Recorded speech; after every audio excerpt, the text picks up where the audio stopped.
Good morning, everyone. Welcome to Higher Moment Mastermind. I'm Shira Litzar, happy to be your host, joined by Vern and Elke today. We are here to answer your job search questions, and we are going to start out today with a little session on interviewing. Yes, yes, yes. Monica, we found out, has an interview coming up today, and we thought that was a great prompter to just dive into this very important topic. And then, time permitting, we will jump into maybe other questions and also do some more networking on LinkedIn as we've been doing in the last few months. Okay, so interviewing. I'll start and Elke Vern, jump on in and we'll all give our perspectives. And just as for those of you who are new to our call, um, the lenses that the three of us have, I am a recruiter for a very long time, also career coach. Alki is a recruiter, career coach. Vern is a former HR executive and a career coach. And so we like understand this recruiting HR thing. All right, so here's my perspective on interviewing. I believe that when a job seeker goes into an interview, oftentimes they are feeling positionally like here, and they feel like the employer is up here. That's not the case. It should be this. Okay. Now, with this, number one, emotionally, I want to encourage every job seeker to understand that you are the other side of this equation, other side of the equal. They have business need, you have career needs, but it's the same. You were at this at level, you were level set. But with that said, it is important to understand that while you do have career needs, they have business needs. Okay. So there are two sides to this. There is what you need to get out of the interview to make sure it is a good fit for you. Absolutely. And you need to make sure it's a good fit for them. Absolutely. Okay. So, what I'd like to do for a moment is spend a little time on their side, even though your side's very important. Let's just spend a little bit of time on their side because you need to position yourself in a way that is solving their business challenges. When they open up this position, they're not doing it for their health. They're doing it because they have a need, right? Something's going on. They've got certain kinds of challenges that need to be solved. And the reason why I'm starting with that, everyone, is because when you're applying for the job, you have your own reasons for wanting that role. It could be, like in Monica's case, she's very aligned with the mission of this particular organization. Terrific. For some of you, it's because you're aligned with the role itself, the job title, the scope of the role, the skills you're going to be using. Some people are like, hey, job's okay, but I really love that it's remote. Or I really love the salary, or I really whatever your lens is, right? People will come to a job interview for different reasons and say, oh, I'm interested because of X. The employer has a completely different set of X's on their side, but nothing to do necessarily with what you're interested in. Now, it might be, I mean, hopefully they're interested in what you're interested in, but they're coming at it from a very different lens.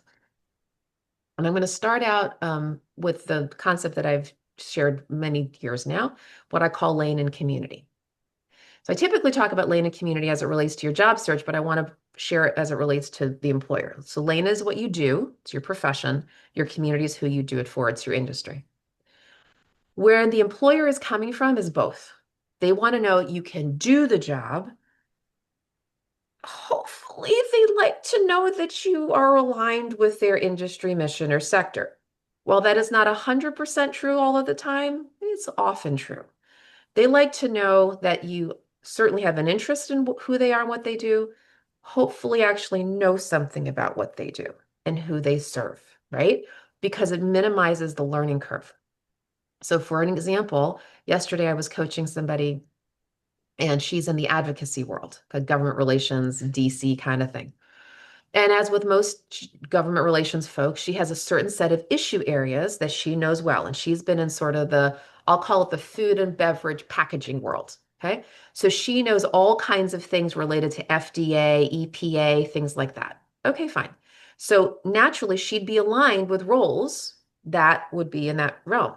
Well, she wrote me yesterday and said, hey, there's this job, advocacy job in pharma. She goes, how do I position myself? I said, well, they're kind of a third cousin to you.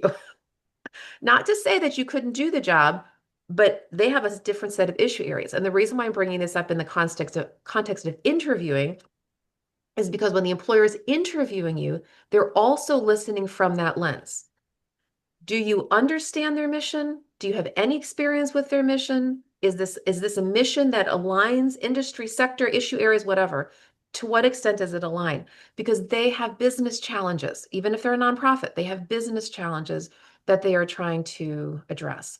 So to the extent that you can come in with a mindset that says, I can do the job, I'm qualified, and I have a subject matter expertise or some sort of understanding of their world. If you can do that in the interview, that is going to help them to vet you and to say, aha, check, check, check, check. You can do the job and you understand our mission sector. Okay, now I have a million other things I'm going to say. I'm going to pause right there. Okay. I'm going to invite Alki and Vern to opine on that or anything related, just so we can keep sort of, checking boxes. But I think that's maybe a good way to sort of start. So Alki or Vern? I'll go. Great. So most interviews are an hour, or thereabouts, and you want to make your that hour as productive as possible. Yeah. Um, so obviously you're going to prepare. You're going to go in there knowing, you've read the job description. You may have talked to somebody in the organization about the interview. I don't know, but you want to be prepared, and you want to make the best use of that hour. So one of the things to keep in mind is to keep your answers short and succinct and to the Yes. point. Yes. If you ramble on for 5 or 10 minutes That's right. on one question, That's right. then you're not making the most effective use of Correct. that time. Correct. So that's really something to think about and be prepared for, Yes. and practice. Keep your Yes. answers short. Yes. And to tag on to Shira's point, um, learning about the job and making sure, obviously you're probably in their lane, but you may not be in their community. One of the questions that I always, when I'm asked working with people in the career coaching field, about interviewing is one of the things you can do towards the end of the interview is again, and this goes back to what Shira's saying, you're on a level playing field. Ask them, if you were to hire me and 6 months from now, you would say, you're doing an absolutely great job at what this job is. What would cause you to say that? And that'll give you some insight into what's really important to them, what this role will how this role will add value and really hire the right person to give us the best the best employee we can to do this particular job. That's So, great. That's great. And I love that, Vern, that you talked about the basically being concise. yes. Couldn't be more important. I mean, really, it's true, especially here's the thing, especially when you as a job seeker, if you are aligned with their mission, it can be really easy to go launch into a whole spiel about that. Yeah. They don't need the whole spiel. They just need a little bit, just a little bit of alignment. Great, great. You like us, we're good. But if you spend the whole time talking about that, it's overwhelming for them, right? Because they themselves like their mission, but they just can't, they don't want to spend a lot of time. They just want to check the boxes and say, are you aligned? Quick, quick, quick. Especially Monica, you mentioned in the chat that you only have a 15-minute interview. Check the boxes. But you don't have to go into a lot of detail. Just like, yep, yep, qualified here, interest here, just really fast. That's the thing about screening interviews. The only point of a screening interview is for the employer or the recruiter, let's say, whoever's screening you, to vet a bunch of people down to a smaller pool to say, are you worth our time to meet the hiring manager? Okay. It's literally, have you done this? Do you have this skill? Do you have this interest? Do you meet our money? Remote work, whatever the thing is, check, check, check. We're going to take the 20 people, whatever it is, the 20 people down to the 10 people or the 5 people, and those people are going to go meet with the hiring manager. So it's not a time to go elaborate a lot. So that's that piece. Also, when it comes to your stories, okay, let's just say you have a longer interview and they actually ask you for real stories. Same thing. You want tight, concise stories. So people have different formulas. Some people use the STAR formula, situation, task, action, result. I like the CAB formula, challenge, action, benefit. It's all the same thing, but it's a tight story. It's not a 5-minute story. not a 30-second story, but it's not a 5-minute story. It's like 1 to 2 minutes. And when you're telling your story, you don't want to explain every leaf on the tree. Number one, it's got to have a real storytelling feel to it, but also it needs to align to the role. One of the challenging things about answering interview questions, particularly what we call behavioral interview questions, where they say, describe a time where you fill in the blank, some soft skill, use your critical thinking skills or your analytical skills or whatever it is, right? A very generic kind of behavioral skill. What oftentimes job seekers will do is they'll pick a story that's really exciting to them. And let me tell you about this amazing thing. But if that story does not directly align with the role, you've lost them because then the employer's like trying to figure out, well, how do I get the candidate to address the question that I'm actually asking and the role that we actually have. You've got to analyze the job description. When I say analyze, I mean word for word. Don't have a halo effect on this job and go, oh, well, I think bullet number 5 is really the essence of the role. No, no, really read it. Read into what they're saying. If they start using words like you're going to build this and develop that and direct this, and that means that right now they don't have it. If they're asking you to build something, that means they don't got it. Now, if they're asking you to maintain something or implement something, okay. But if they're asking you to develop, design, build things, that means they don't have it right now. That tells you something. So think about the kind of stories that you want to tell and make sure that it actually aligns with the role and then it's tight and short and then you can move on. And the last thing I'll say about that, and Alki, we definitely want to hear from you, is that when you're asked a question, you can do what I call playing a game of tennis, not racquetball. Racquetball is when they ask you a question, they cue you, and you're the ball. A, A, A. Tennis is when they ask you a question, you answer the question, but you hold on the ball for a second and you ask them a question. And then all of a sudden it's a conversation. It's back and forth. That's a lot more fluid and flowy and relational so that you can say to them, look, I'm actually interested in this role enough to ask you a follow-on question to your question. So you can start digging and it shows curiosity, it shows interest, it shows that you're alive and you're not just kind of putting your hand on your lap and just being a good little candidate. You're actually engaged in the role. Pretend it's your first day on the job. What would you be asking them? Right? So they ask you something, hook onto it, answer it, but then ask them something as a follow-on and show them that you've been doing your research, your homework, you've been investigating this thing, you have ideas, you want to really get into it. Again, if it was your first day on the job, what would you be asking? So I'm going to stop. Alki. That's all good stuff. Ironically, ironic and opportunity for shameless or no shame, yeah, shameless plug for me. Just yesterday, I was adding some mock interview scenarios. I already do that in my coaching already, but I kind of specifically added some mock scenarios, and one of them is a new with my resume, where basically I come at you with rapid fire, see how much you know your resume, also how much you can master, which we've talked about today. Master the time, the allotted time, which I read over there too, Monica. You said it's 15 minutes. 15 minutes, 30 minutes, 45, an hour. All of those are different. They create entirely different interview situations and preparation situations too, because 15 minutes isn't a lot of time. Like Shira said, a short interview like that, it really makes you have to package down yourself and prepare first for, what do they even want? And Shira mentioned it. In screeners, we're really just we're confirming some things, we're clarifying some things, we're checking for match as well, just so we can move you to the next room, usually. You also said, in your particular case that Abby introduced you.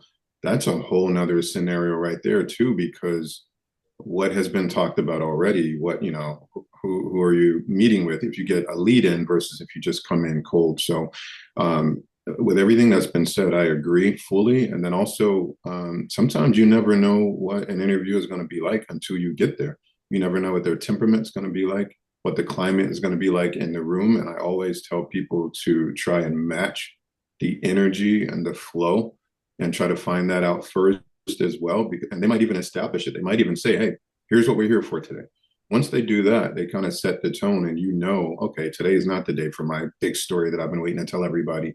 Or, today is a day where, okay, they want to know XYZ about me. They literally told me. I advise too to ask that question in the beginning is, hey, I saw in the job description XYZ, but I was really curious. One of my big questions is, what are the priorities that you're really looking for in this person? Or, can I ask why is this role open now? What's the priority on the team? A lot of that, if you can ask too ahead of interviews, can give you a window into what they're looking for to help kind of guide you as well. And the speed limit that you should take, it kind of gives you some guides for what the interview is going to be about. A lot of interviews are won and lost there as well by not matching the energy. Vern made a great point earlier. I can tell you as a recruiter, as patient as I am, if I've got 7 questions to ask and you get us hung up on the second question and time is just ticking away, there's a little bit of annoyance. And I'm a recruiter, so I can manage it. But a lot of the hiring managers beyond the recruiter, they really get annoyed a lot of times, and they can say, "Oh man, she or he is just going on and on too long with this answer." And so it's real important to try to match the energy. And also, if you can ask any questions ahead of the interview, or if they, a lot of times they wait until the end. But if they, in the beginning or in the middle, say, hey, let us pause for a moment. What questions do you have? That's a good moment to kind of double check what they're really looking for in this particular interview. That's great.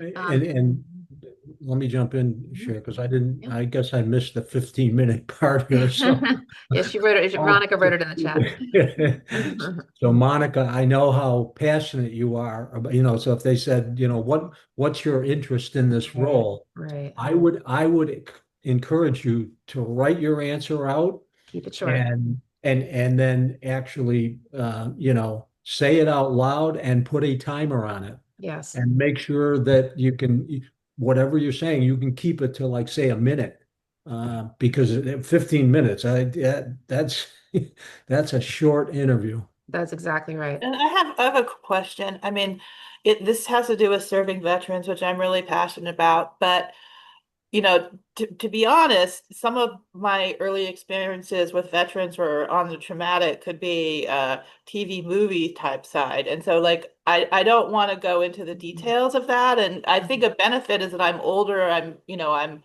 it's a long time has passed since that. But I don't even want to I don't like to talk about it. First, one, it literally still upsets me. But two, nobody wants to hear about these bad things, and hopefully things are much better from the Vietnam era.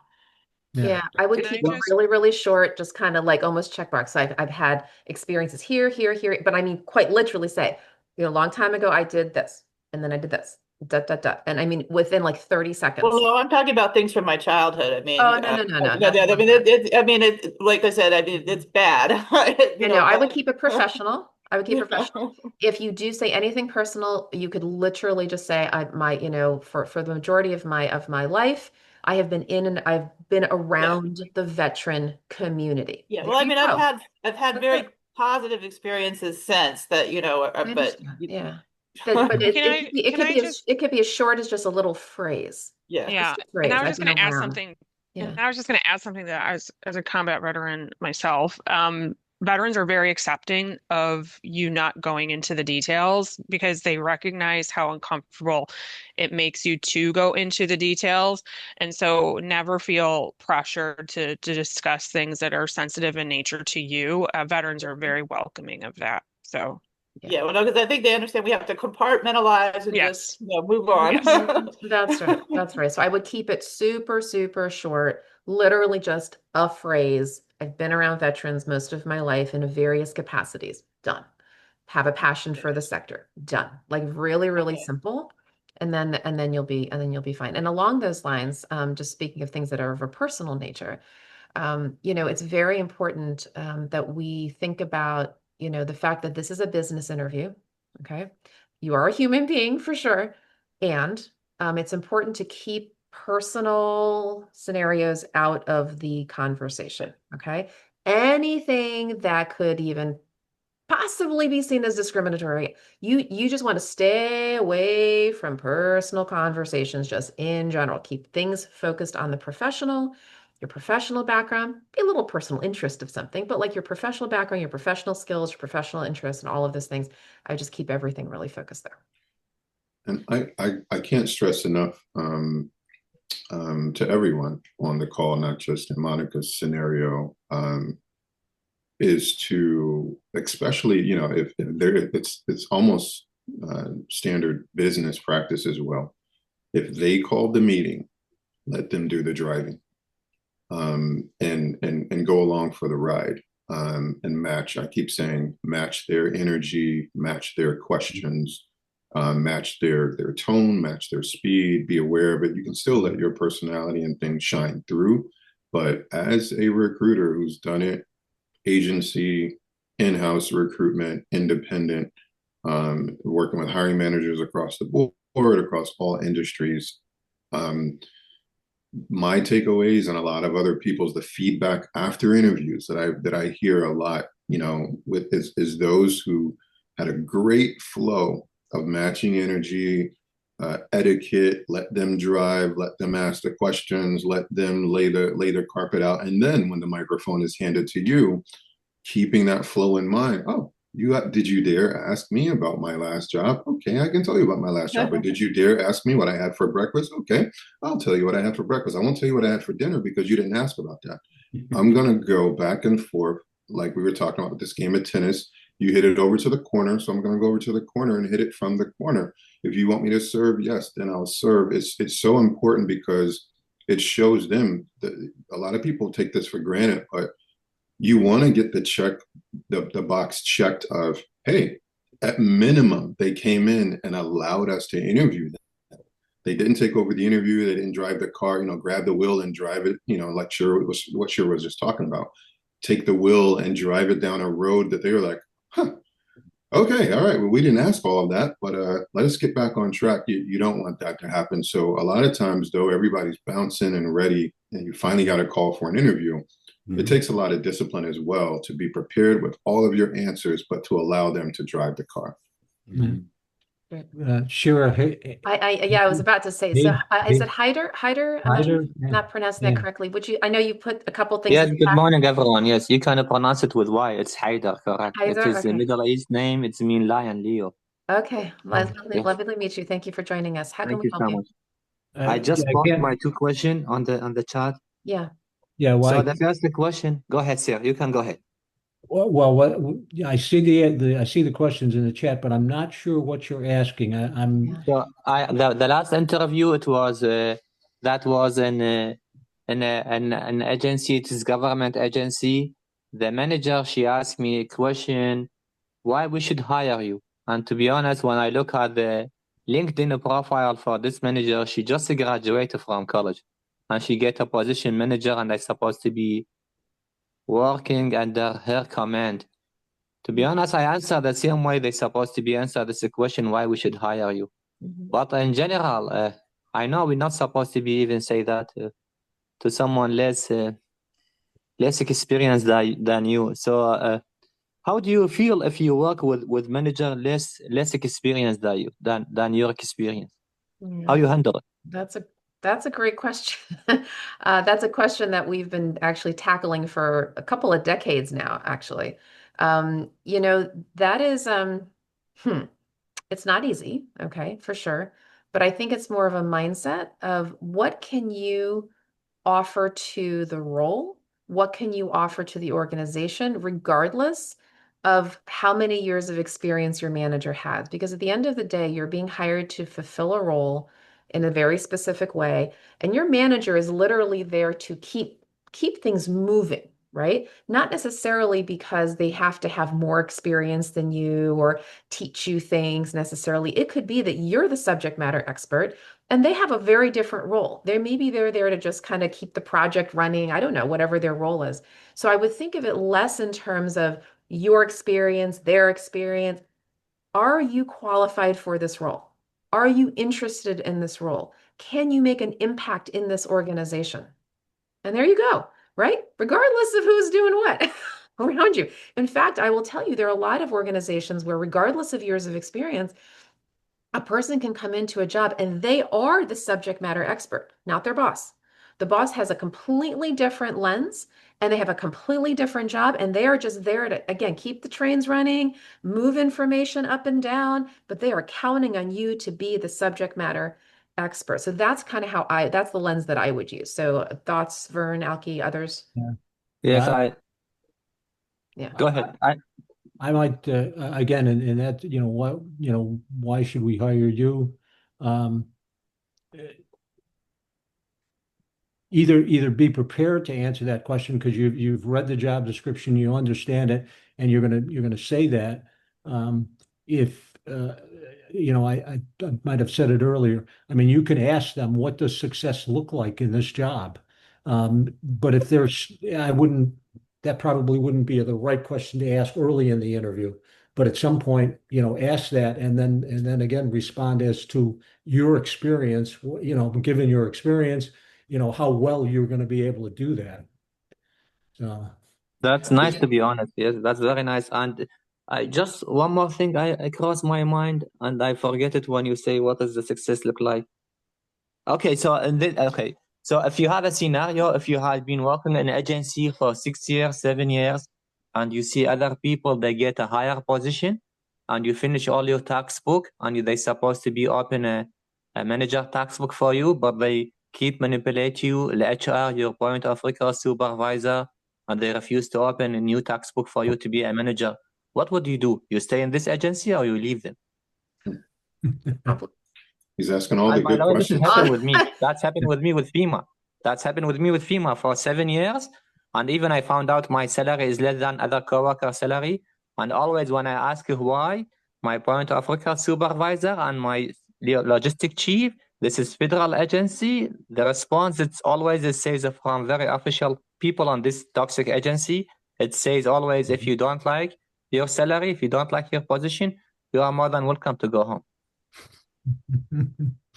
well, that speaks to the culture of the organization. So, You get the point, exactly. which is another important thing when you're interviewing, and what not maybe in a 15-minute interview, you're not going to get it, Monica, but if you go beyond that 15-minute interview, you have to, what is the culture here, and will I fit in, and do I think, this would be a great place for me to work, and Well, so. Well, and something else along those lines, and you talk, we're not gonna have a whole conversation about the government because that's a whole other thing of what's going on right now. But I'll say this, that there are some organizations, in part because of their size, tend to be much more bureaucratic, right? This is what we pay. This is what we do. And we don't personalize things. We just make decisions, right, based upon hierarchy and these kinds of things. There are all kinds of cultures that sometimes have to do with the enormity or small size of an organization. Sometimes a really small organization tends to be more agile and flexible. Now, there's other challenges there too, with kind of the fishbowl kind of thing. Everybody's looking at everybody. But every culture is different. You got to really think about that when you go into an organization. What's the culture? What's the sector that I'm entering into? What is the culture of the people, the department? All of these things matter in terms of your own job health. So I would just encourage you to ask questions that might get at some of the things that are more important to you. I want to add too, I'm not going to touch that ER question. That was the second one. I'm not touching that one. But before I go back to the first thing, to Shira's point about asking questions, one thing I want to say too is that interview slots are not always fair. The time given is not always fair. Typically, unless they really have a culture of conversation or interview, they usually have this slot set to dominate the Q&A.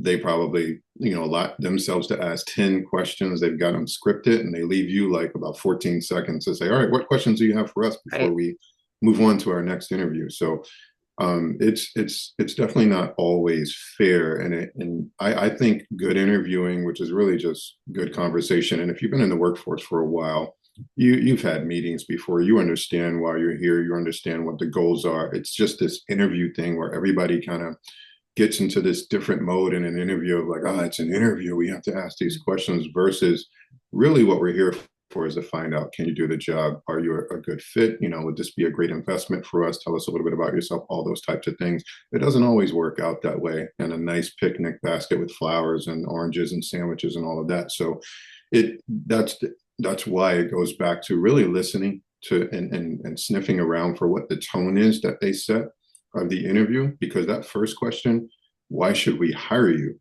There could be no more of a loaded question, and also a tricky, trappy question. And then, this Shira knows about the generations well. We're in an age right now where a lot of people who have experience are interviewing with junior recruiters, junior managers, and honestly, and I have a candidate on the market now who really had a tough fit, for her last role. She was long seasoned and tenured than her boss. And that question, why should we hire you? To Vern's point, and Shira's, yeah, you can answer it like, well, I think you should hire me for this reason, but it's a loaded question because I can give you the reasons for why you should hire me, but I actually want to turn it around and really learn, like, what is it like to work on your team? How do you lead? How do you manage? What are your goals and your plans for your team, your specific team over the next few years, yada, yada. And there's ways to do it without sounding threatening, which is still tough nowadays because that loaded question could mean a lot. But when you keep it simple, though, why should we hire you? Yeah, you should have that answer easily. Like that's why you applied or reached out for the role in the first place. You should know that. You should be able to answer that question. I want this job because that's really what that question is. I want this particular role and opportunity because, and it has to do with culture. Like Shira said, you should have done your research on the culture, the workers, the work, the department, and maybe even the manager, other people that are involved in this team, their clients, all of that. You should have all of that down, and you should know exactly how you fit and how you would match if you were hired in this role. But I would also, if given the chance, and Vern said, you don't want to ask it in the, say too much in the beginning, but if given the opportunity, yeah, I'd come back and want to know too, well, what does that look like? I know why I would want to work with you all. What does it look like for the people who, for who you're looking for? What are you looking for? And what does success look like in this role? When an employer is vetting you, they have several categories in their brain. The first is, are you qualified? Sit with that one, just that one. Are you qualified? Mm-hmm. Are you interested? Mm-hmm. Will you fit our culture? Can we afford you? Will you want to work in the location we want you to work in? Yeah. These are some very basic questions that they are trying to figure out. Bah, bah, bah, bah, bah. But that first one, are you qualified in their mind, is the most important one. All the other things are important. It's the most important one.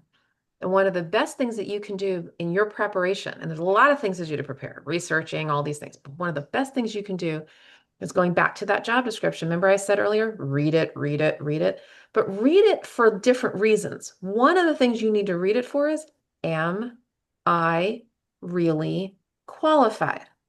Not just do I match the first three bullets of the qualification section.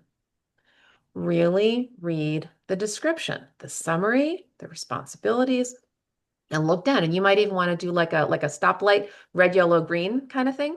So green would be, oh yeah, I've got that bullet down. I'm good. I've got some accomplishment stories around that. I'm really successful.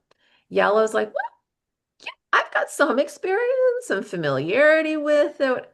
Red's like, haven't quite done that before, right? You've got to know in your preparation to what extent you're actually qualified, and being able to not only address the things where you are, but also maybe be able to overcome some of the areas where you're not as much, where you can say, hey, I noticed this area, happy to learn more about it, I'm really interested in learning about it, not as skilled there. What kind of learning curve are you open to?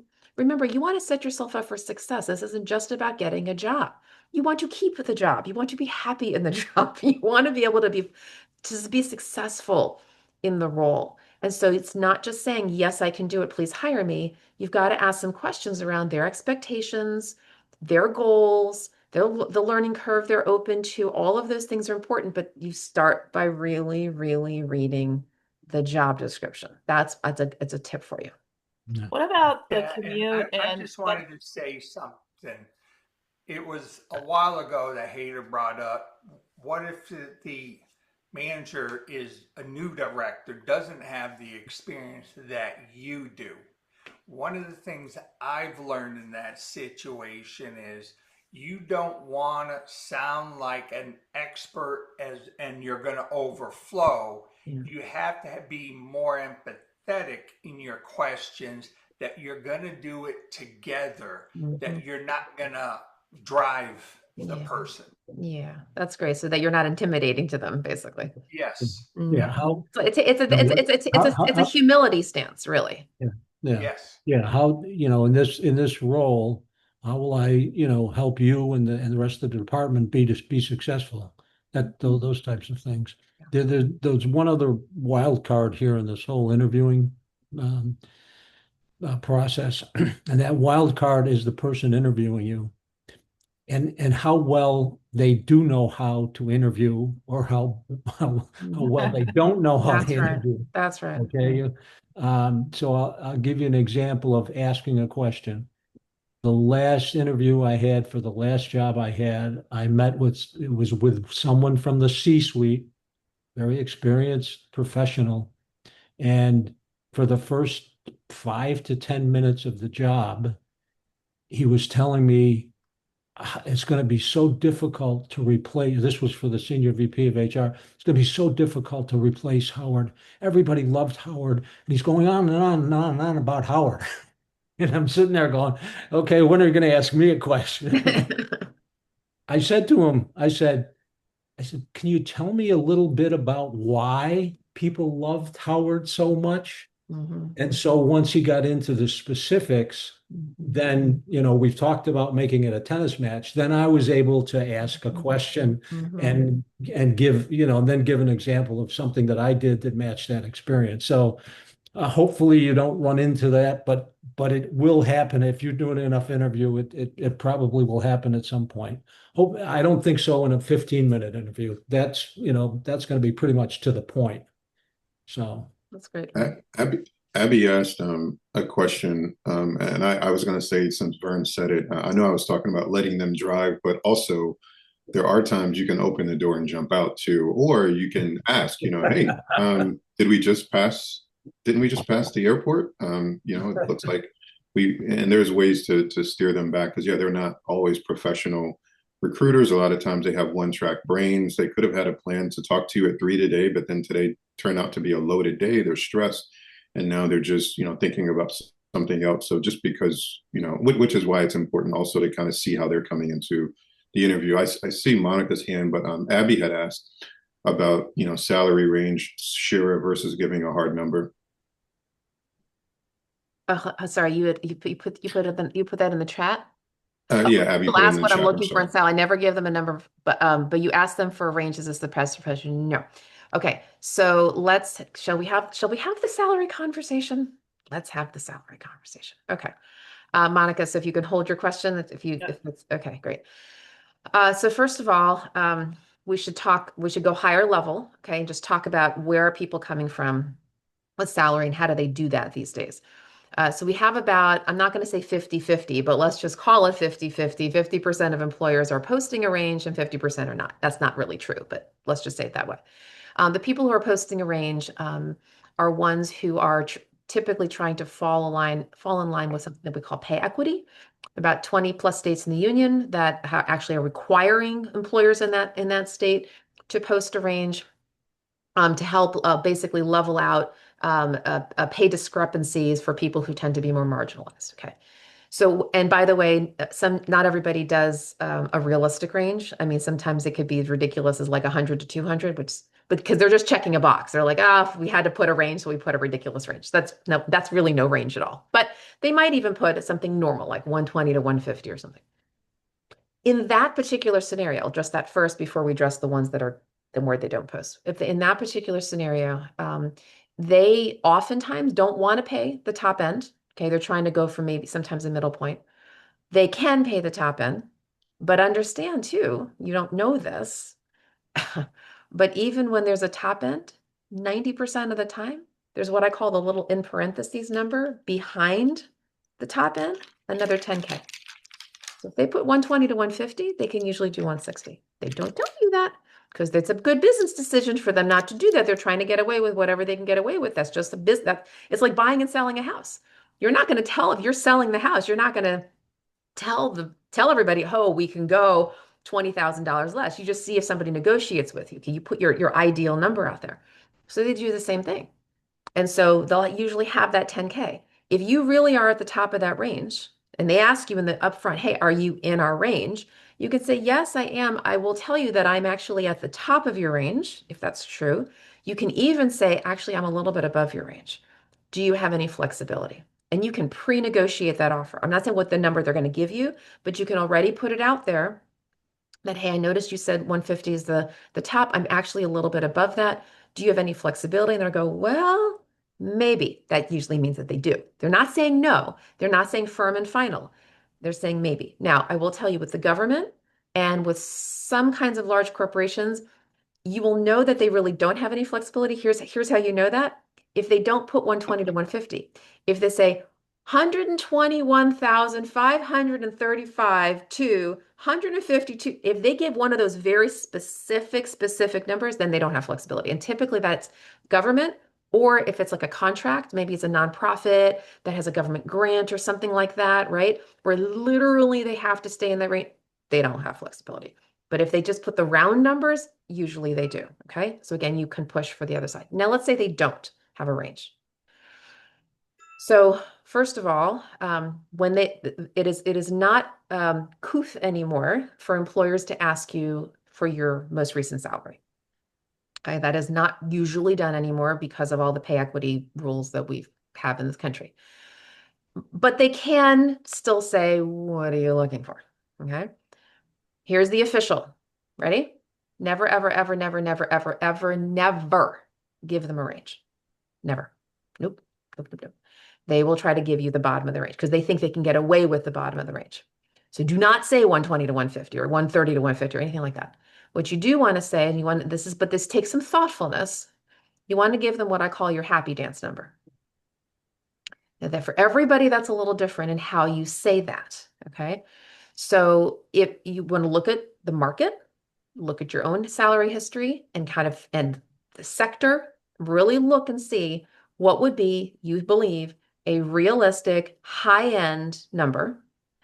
And that high-end number, you don't have to say 150. You could say, depending on how much of a happy dance that is for you, you could say mid 150s or mid hundreds. You could say that. If really 140 is also going to be happy dance for you, you can give yourself a little flexibility. But what I generally advise people to say is, thank you for asking the question. I'm seeking a total cash compensation package in the 150 range, 150 area, that kind of thing.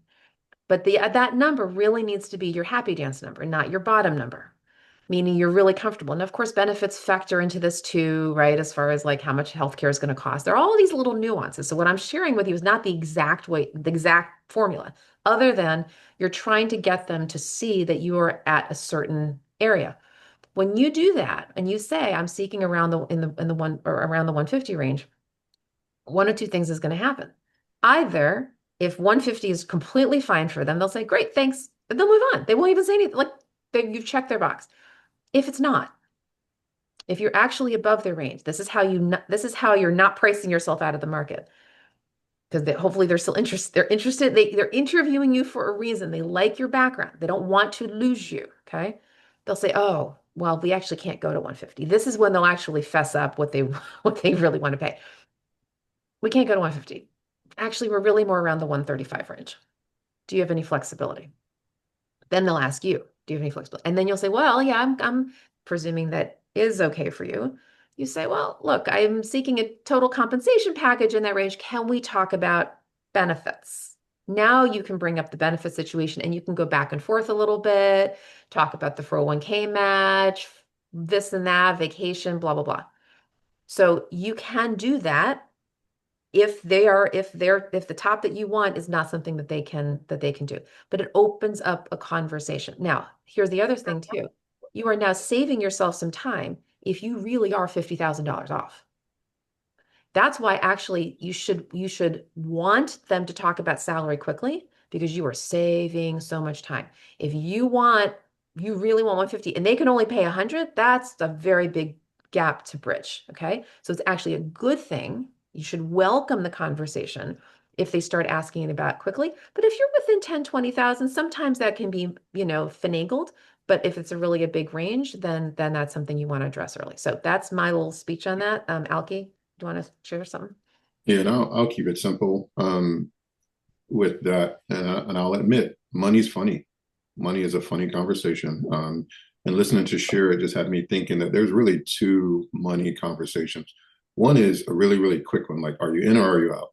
And they won't always do what she said. What she's talking about is when they, especially if it's on the front side, like, hey, let's really talk about this money thing and just let's clear that up first. Where were you before? What are you looking for? We might can work that, we might not. Now, okay, let's keep talking. Some of them will do that. Most of them won't. They'll be like, in or out. Oh, you're out. Yeah, you're out. We're not even gonna have the conversation. But if you do find yourself in a conversation with people who would discuss it, then it's really a longer conversation, but they do have to screen. And a lot of times in the initial screen, to your question, Abby, keywords that Shira mentioned were around, area, territory, range. So the difference is if you give them a range, you kind of box yourself in if you don't add any additional other words with that, like, hey, generally for a role like this, I've typically been in this range for roles like this, but however, there's so much more to learn about what this role is and what the priorities are. And I don't know what you guys do with certain benefits. I saw some of them, yada, yada. So there's ways you can bring it up and keep yourself open. But if you box yourself in with a number, you can really box yourself in. So there's a way to talk range like Shira did without locking yourself into a range. Without You can saying mention two the numbers, number. not saying two numbers, Mm-hmm. like Yep. the word range, but the 150 range, Target. like that target, the target number. Target, because that sticks out. It's like 145-ish or the 145 territory, the area, 145 area, but it depends. And that lets them know, okay, around. And then the question becomes, okay, so she's open possibly on the right side of this number or the left side. It just depends. So that's the way to give them a range without giving two numbers. Right. And don't be afraid. And one more thing. I have to say, I just had a situation yesterday. I was coaching somebody on salary, and I got to tell you, most job seekers, when they want a job, get very squirrely about negotiating. Please negotiate. Do not feel, and I'm talking if you have to do it at the end, right? When they offer you the job. I cannot tell you how many super qualified, confident executives I've worked with who get so nervous about negotiating because they feel they don't want to risk losing the job. That's not the case. If they have offered you the job, they want you. They want you. They don't want to lose you. Number one. Number two, almost every single employer, unless the offer that they make you, they say is firm and final, fine, then they really are saying they can't negotiate. If they don't say that, they are expecting you to negotiate one time, not 5 times, one time. Negotiate one time. They offer you the role. Oh, I'm so excited, da da da. I was hoping, given the scope of the role, given my experience, given my successes, given what I can contribute, I'm hoping that we can have a conversation maybe about going a little bit north of that.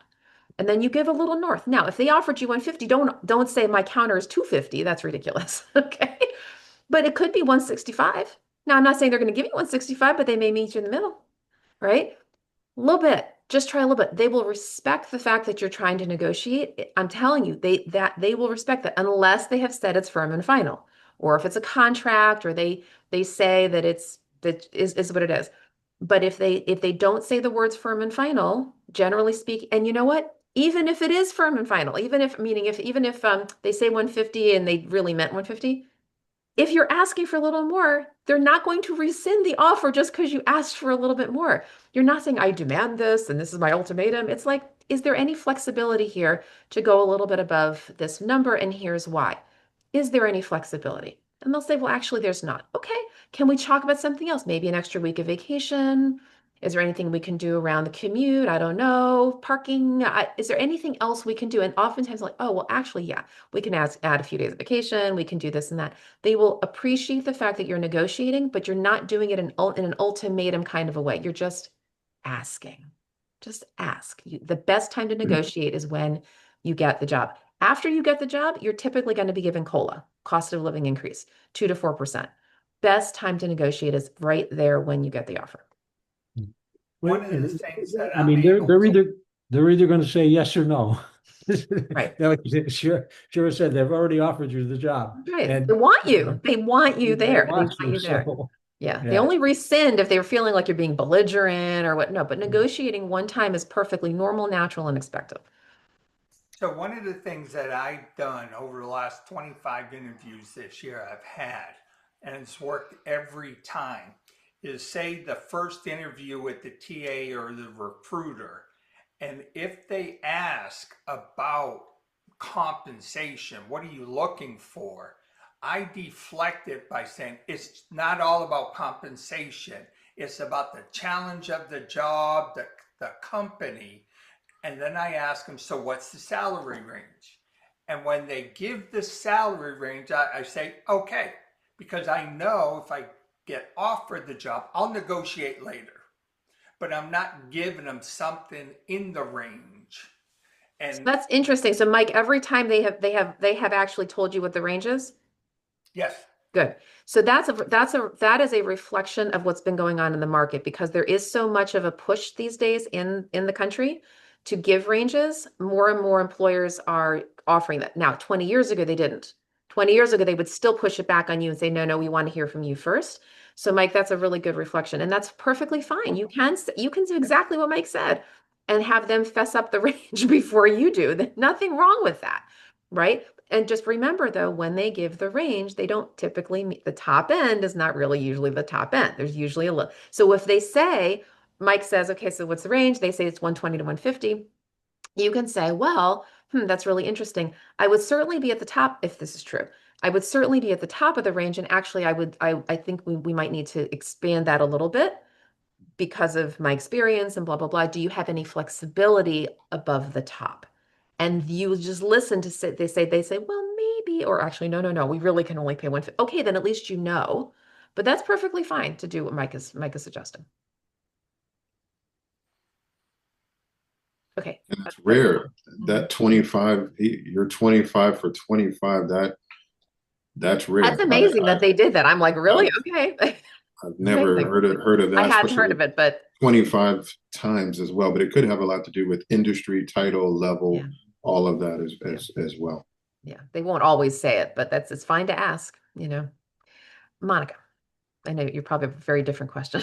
No, well, it was something that you mentioned quite a while ago about commute. Like the job that I'm interviewing for, it's a hybrid, which is my sweet spot, but the commute is ideal.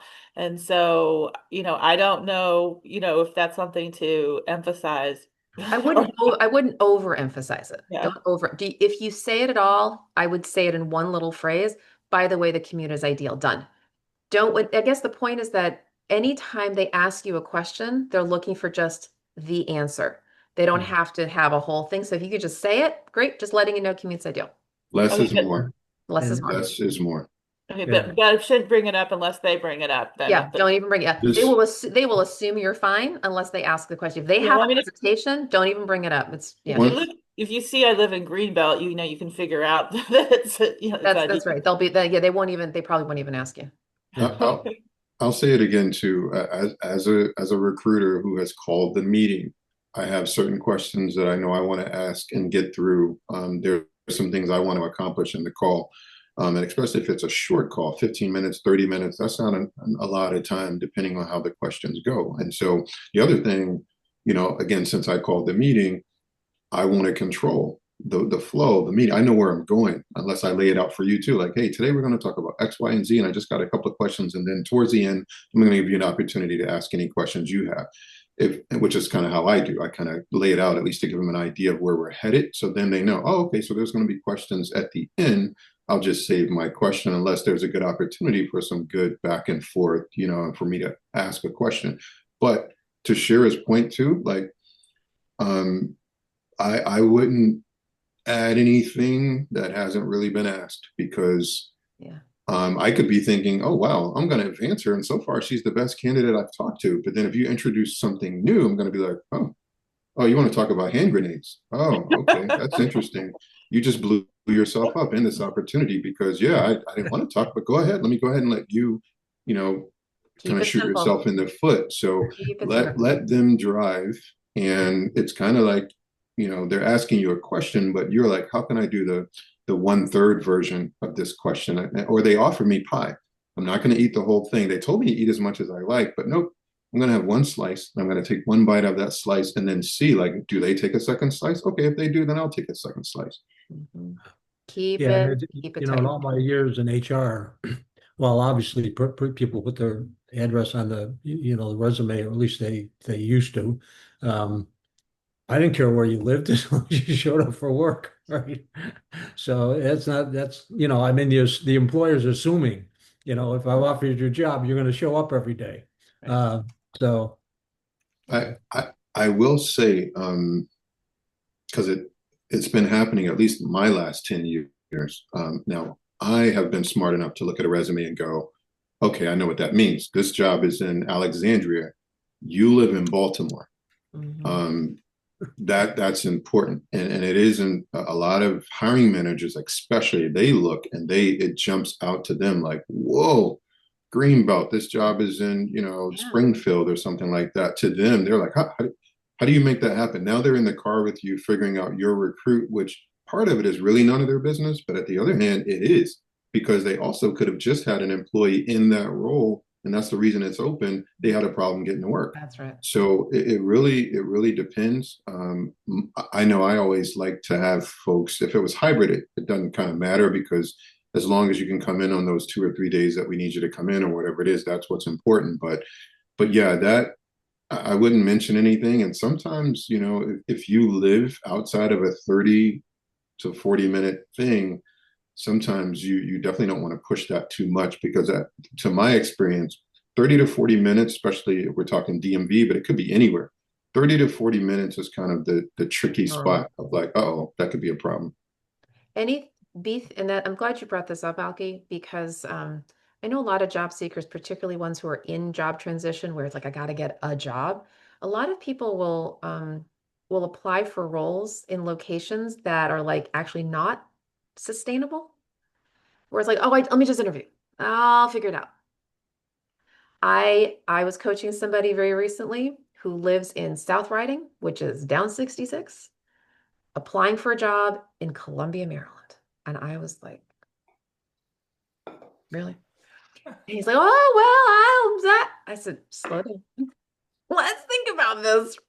What will you really do? Will you really be able to? And then as we talked about it, he's like, oh, well, you know what? I'd probably have to stay overnight somewhere. I mean, that's like a 2 hour thing. My point is that, and that's a little extreme of an example, but really think about it. Can you really do this commute if it is a hybrid situation? And if they actually ask you to come in at 8:30 or 9 and they're not going to allow you to come in at 11, right? And avoid the traffic. Before you apply, is this something that's actually realistic? Really think about that.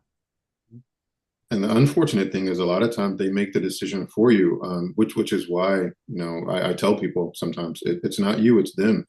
They make these decisions for a lot of, and I know, because I have talked to hiring managers about it. Hey, I've got a really great candidate for you. Yes, they live here, and I know it's right at that borderline, 30, 40 minutes. It makes me a little nervous, but what do you think? And a lot of times they're like, nope, absolutely not, because they can't imagine it. They get lost in that versus what you actually can do. They're so risk averse, like we talk about. They're like, oh, nope, that's a scary commute. I don't know, with the traffic in this particular area, it's really, really tricky. So not to tell anybody where you should and shouldn't apply to, but if it involves being in at work on site at any time, the sweet spot for most employers is 20 to 30 minutes. And sometimes that 40 minutes might be okay. It just depends on what the culture is. But when you start dancing beyond 30, 40 minutes, a lot of times they'll just screen you out because they're like, nope, great resume, Unless but you Make care, it, they'll make boss, assumptions. and then it'll which, take two which, hours. which is not your issue, Monica, right? It's great. It's Okay, great for you you. have a good situation. Yeah. So Abby mentioned, what about companies hiring remote but say preference is given if you're in one of their hub cities, should you just not apply? No, you in that case, you should apply. It's where they say they require somebody to be local, with metro area, that's different. But if they just say preferred, in that particular case, they're really looking for qualifications. And yeah, so if you and someone else are totally qualified and they're local and you're not, but no, I would definitely apply. Yeah. Um, okay, Hyder, you're on mute. Yes, okay. I just remember a question right now. So I had this scenario before. Sometimes I get people they schedule you for interview, then they cancel the schedule within 30 minutes, then reschedule you. Then after that, they say no, we're going to change it from in-person interview to online interview before 30 minutes from the schedule. Wow. So do I still do the interview or I cancel it in this case? And the second question, this has happened a lot. Sometimes you have an interview with one person only. There is no one from the HR person. And even they refuse to open the camera. And according to the Google, this is disrespect, by the way. So do we also go forward with the interview or up in the front we cancel it? Wow. Alki, you want to go address this one? I think we're all three of us are like, what? So you said, it's on site and it switches within 15 minutes of the interview to online or vice versa.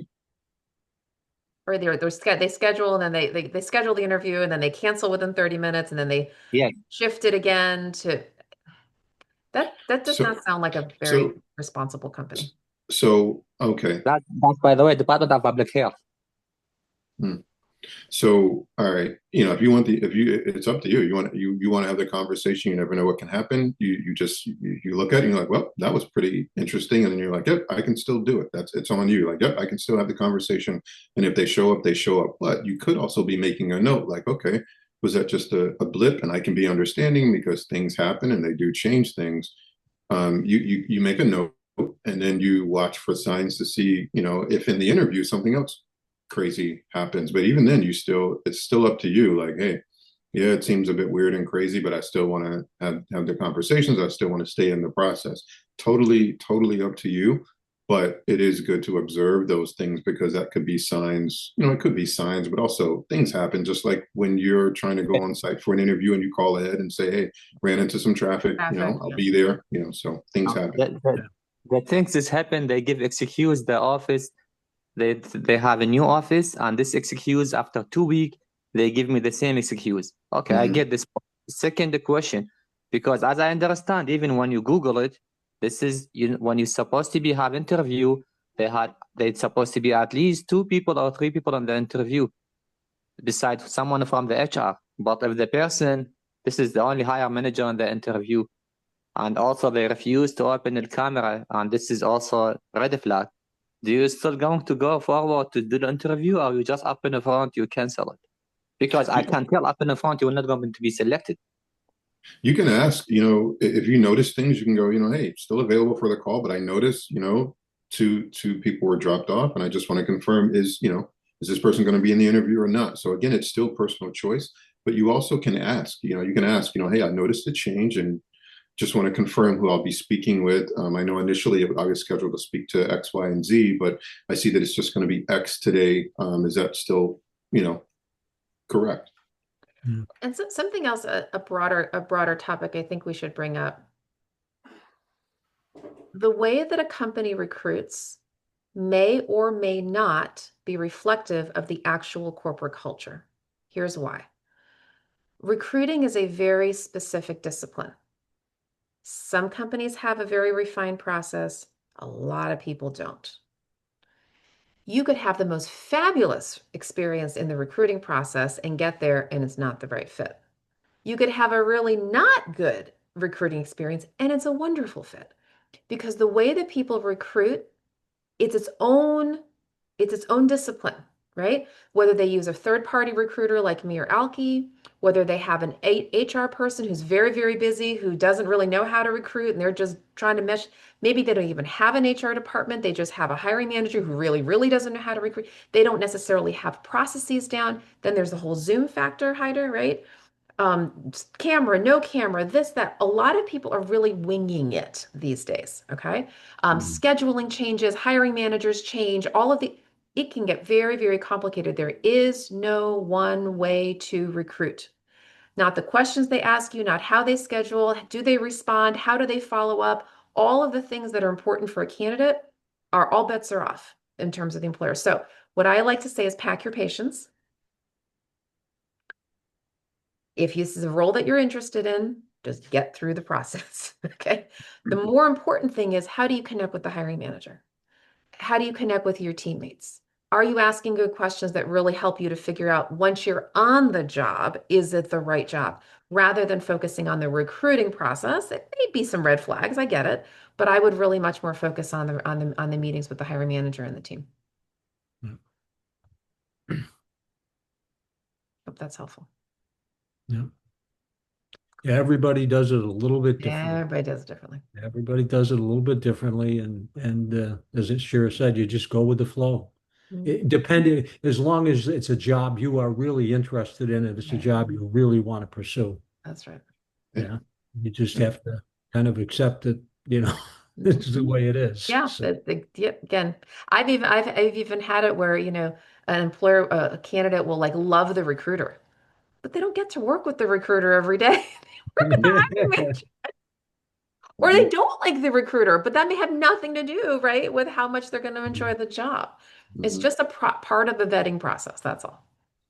And it's still personal choice. I love the way Shira and Vern just level set, because humbly I say, I love working with candidates, the candidate side, but I prepare them, and I do so many things, and a lot of times with the managers, they'll go to that next level and they're like, oh my God, it sucked, it was terrible, because I level set one way, and a lot of times I try to let candidates know, hey, they do things a little bit different, so they're a little edgy, blah blah blah. So be prepared for that. So I'll try to let them know, but it's personal choice at the end of the day. And I know we do live kind of in cancel culture right now, where it's like, oops, they didn't get back to me. That's a sign right there. They're no good. It's not always true, but at the same time too, listen to your gut as well. Sometimes, like if you've been burned so much, I can understand you saying, nope, I already noticed the signs, not going to do it. I'm not going to take a chance, but it's still a personal choice, because it's up to you. It could be a bad recruiting experience, like Shira said, but the opportunity could be amazing. So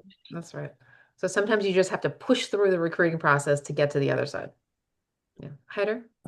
I appreciate all your feedback. I remember just another question also right now. So if they ask you why you left your last job, and if it is to be honest with yourself, the reason it was management reason, do you address that, or you're not supposed to be say that? You're supposed to be say something else? Yep. Never throw the old employer under the bus. Never, never, never do that. You want to try to frame it positively and say, well, I left because I'm looking for this kind of role, this kind of opportunity. I'm really excited about your position, this kind of thing. I would not address anything that has to do with personality fit or anything like that. And the reason, Hyder, is because the employer, if you say that to the employer is going to think that way. If you leave their company, you're going to say the same things about them. Okay. So it's just, I was looking for a different kind of fit. I was looking for a role that would express this or help me with this, or have a more of a mission interest in that. Windshield, focus on the windshield, where you're going, not really why you left.